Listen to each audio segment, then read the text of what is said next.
আলহামদুলিল্লাহি রাব্বিল আলামিন ওয়াসসালাতু ওয়াসসালামু আলা রাসূলিহিল আমিন ওয়া আলা আলিহি ওয়া আসহাবিহি আজমাইন ওয়া মান তাবিআহুম বিইহসান ইলা ইয়াউমিদ্দিন আম্মা বা'দ। সম্মানিত উপস্থিতি, আজকে আমরা জানব বিশ্বনবীর মৃত্যুর 5 দিন পূর্বের অবস্থা কেমন ছিল। জীবনের শেষ বুধবার, এদিন তার দেহের উত্তাপ ও মাথা ব্যথা খুব বৃদ্ধি পায়।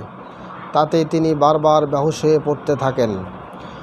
আয়েশা সিদ্দিকা রাদিয়াল্লাহু তাআলা আনহা বলেন, এ সময় তিনি ঘরের মধ্যে মিশরীয় খ্রিস্টান দাসী মারিয়া কিপ্তিয়া এবং হিজরতের থাকা অবস্থায় স্ত্রী উম্মে সালামা ও উম্মে হাবিবা হাফসাতে তাদের দেখা খ্রিস্টান ধর্মনেতাদের কবরসমূহে তাদের প্রতিকৃতি তাকিয়ে জাঁকজমকপূর্ণ অনুষ্ঠানাদি সম্পর্কে আলোচনা করলে রাসূল সাল্লাল্লাহু আলাইহি ওয়াসাল্লাম মুখের চাদর ফেলে দিয়ে মাথা উঁচু করে বলেন, ইন্না উলাইকা ইযা কানা ফীহিমির রাজুলুস সালিহু ফামাতা বানাউ আলা কবরিহি মসজিদান ওয়া সাওয়ারু ফীহি তিলকা সুওয়ার ফাউলাইকা শিরারুল খালকি ইনদাল্লাহি ইয়াওমাল কিয়ামাহ লা'নাল্লাহুল ইয়াহুদা ওয়ান নাসারা ইত্তাখাযু কুবুর আম্বিয়াইহিম মসজিদা।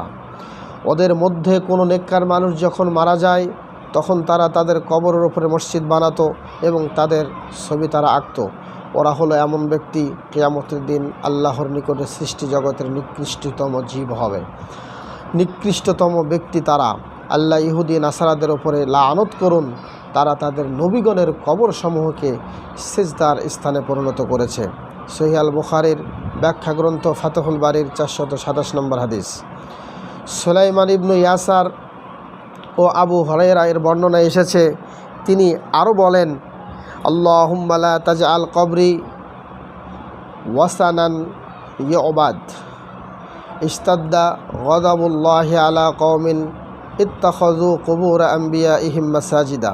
হে আল্লাহ, তুমি আমার কবরকে মূর্তি বানায়ো না যাকে পূজা করা হয়। ওই কওমের উপরে আল্লাহর প্রচণ্ড রাগ রয়েছে যারা নবীগণের কবরসমূহকে সেজদার স্থানে পরিণত করে।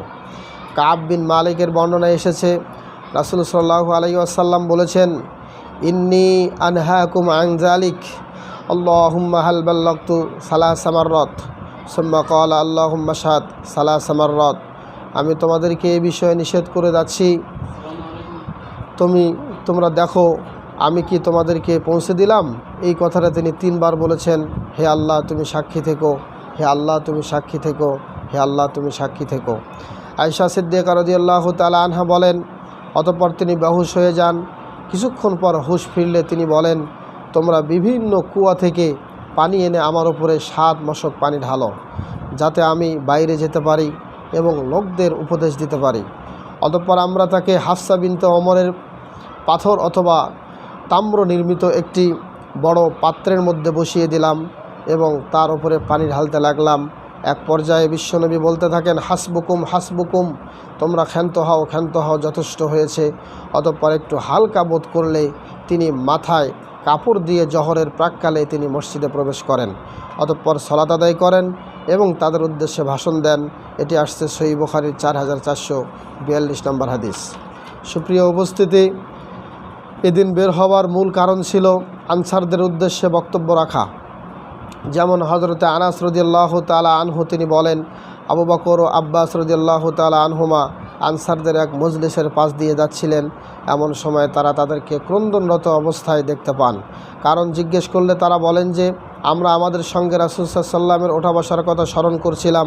অতঃপর তাদের একজন রাসূল সাল্লাল্লাহু আলাইহি ওয়াসাল্লামের নিকটে গিয়ে আনসারদের এই অভিব্যক্তির কথা অবহিত করেন। তখন রাসূল সাল্লাল্লাহু আলাইহি ওয়াসাল্লাম তাদের প্রতি সহানুভূতি জানাতে চাদরের এক প্রান্ত মাথায় বাঁধা অবস্থায় ঘর থেকে বেরিয়ে আসেন এবং মেম্বারে আরোহণ করেন।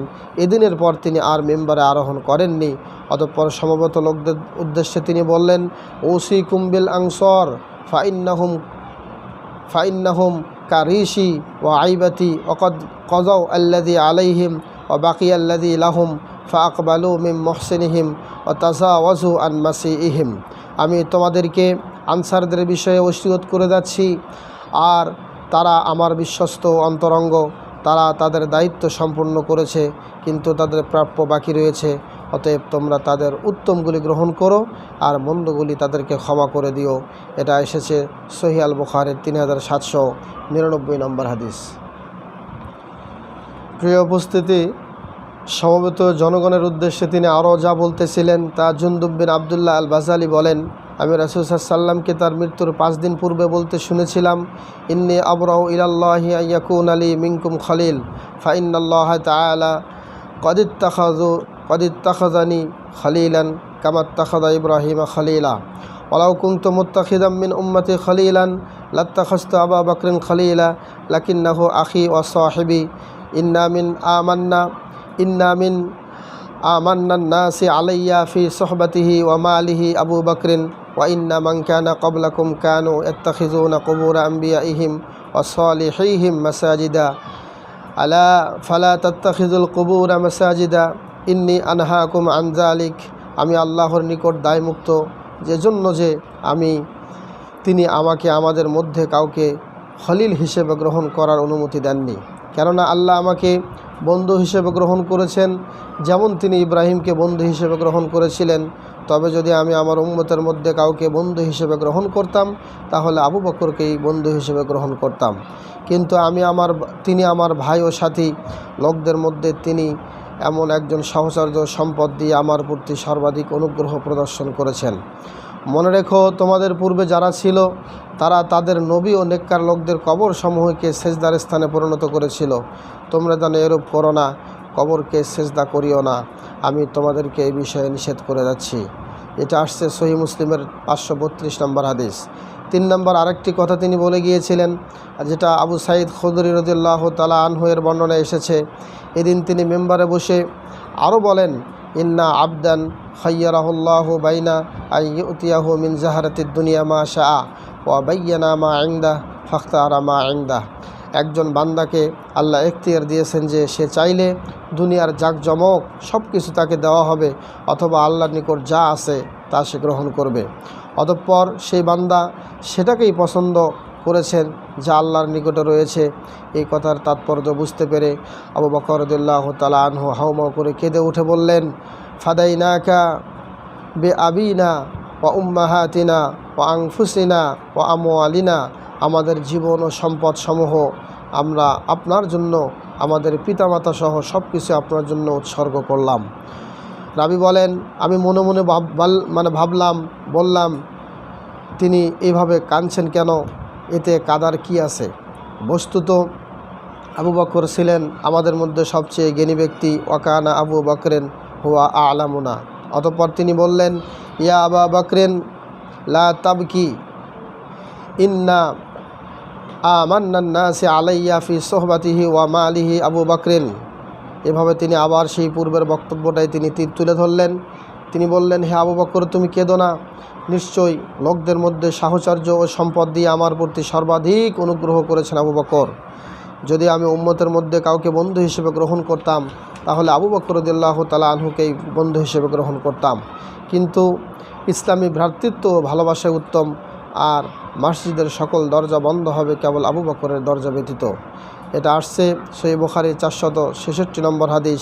প্রিয় উপস্থিতি, এই ছিল বিশ্বনবীর মৃত্যুর 5 দিনের আগের কিছু বক্তব্য। আল্লাহ রাব্বুল আলামিন আমাদের সকলকে সেই নবীর খাঁটি উম্মত হওয়ার তৌফিক দান করুক। আমিন। হাযা মা ইনদি ওয়াল ইলমু ইনদাল্লাহ আলাইহি তাওয়াক্কালতু ওয়া ইলাইহি উনীব।